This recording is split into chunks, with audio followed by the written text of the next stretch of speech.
घने जंगल के बीच में, जहाँ सूरज की किरणें मुश्किल से छतरी को भेद पाती थी, कवि नाम का एक चतुर बंदर और लेसी नाम का एक सौम्य हाथी रहता था। उनकी दोस्ती जितनी मजबूत थी, उतनी ही असंभव भी थी।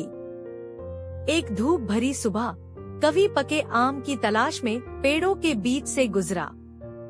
ऊपर से उसने लेसी को एक चौड़ी, तेज बहती नदी को पार करने के लिए संघर्ष करते देखा। हाल ही में हुई बारिश ने नदी को उफान पर ला दिया था और लेसी के भारी पैर कीचड़ भरे किनारों में धंस रहे थे। कवि ने अपनी तेज सोच के साथ आवाज लगाई, रुको लेसी, मैं तुम्हारी मदद करूंगा। वह नीचे झुका और जल्दी से एक बेल इकट्ठी की।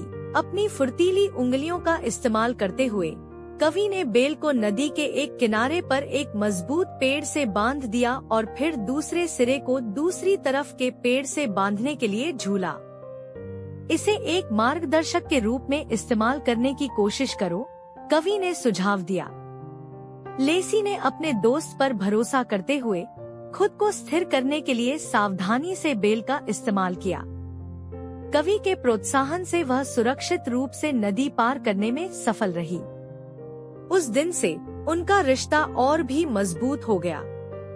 कवि अक्सर लेसी की पीठ पर सवार होकर सबसे ऊंचे फलों तक पहुंचता और उन्हें उसके साथ साझा करता। बदले में लेसी कवि की हर मुसीबत में उसकी मदद करने के लिए अपनी ताकत का इस्तेमाल करती, चाहे वह गिरे हुए लॉग को हटाना हो या शिकारियों से उसकी रक्षा करना हो। एक दिन जंगल में भयंकर सूखा पड़ा। नदी सूख गई और भोजन दुर्लभ हो गया। जानवर चिंतित थे, लेकिन कवि के पास एक विचार था। लेसी, हमें पानी का कोई नया स्रोत खोजने की जरूरत है।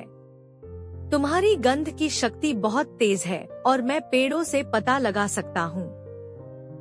साथ में वे जंगल में बहुत अंदर तक गए, जितना कोई जानवर पहले कभी नहीं गया था। कई दिनों की खोज के बाद लेसी को आखिरकार पानी की हल्की गंध का पता चला। कवि सबसे ऊंचे पेड़ पर चढ़ गया और दूर से एक छिपा हुआ नखलिस्तान चमकता हुआ दिखाई दिया।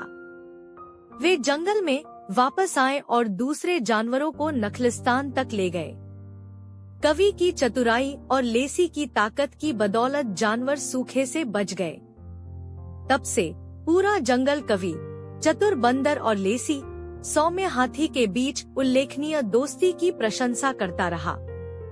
उनकी कहानी एक अनुस्मारक थी कि सच्ची दोस्ती मतभेदों के बावजूद किसी भी बाधा को पार कर सकती है।